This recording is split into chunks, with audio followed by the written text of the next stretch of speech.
ایران دولتي تلویزیون وایي چې اصفهان کې درنې چاپدنې شوي ABC تلویزیون ته یو امریکایي مقام په ایران د اسرائیلو برید تایید کړ.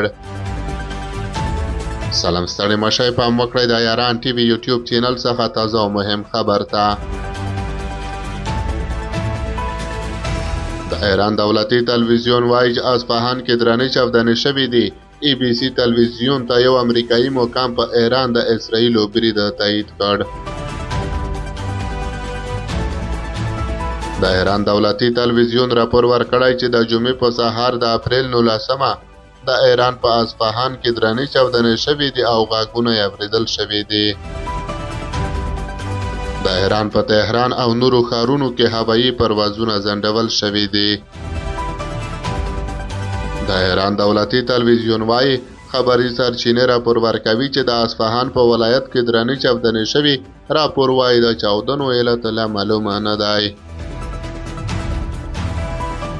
ایراني مقامات وایي چې یو شمېر بې پایلوټه الوتکې ویشتلې او تر اوسه د مزایلو کوم برید نه دی شوی.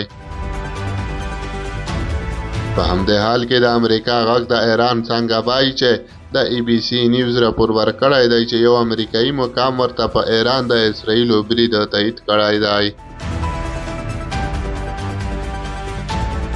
د فرانسې خبري اژانس وایي چې د اسرائیلو پوځ ویلي دي چې اوس تبصره نشي کولی.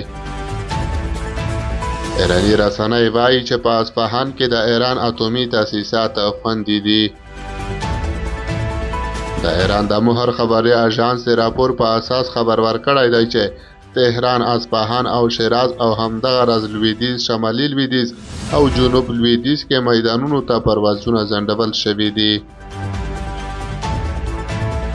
د امریکا غږ ایران څانګې د ایراني رسنیو په حواله لیکلي دي چې د اصفهان د کجهورستان په ښار کې د چاودنو غږونه اورېدل شوي دي. د دې راپور نور جزئیات وروسته خپرېږي.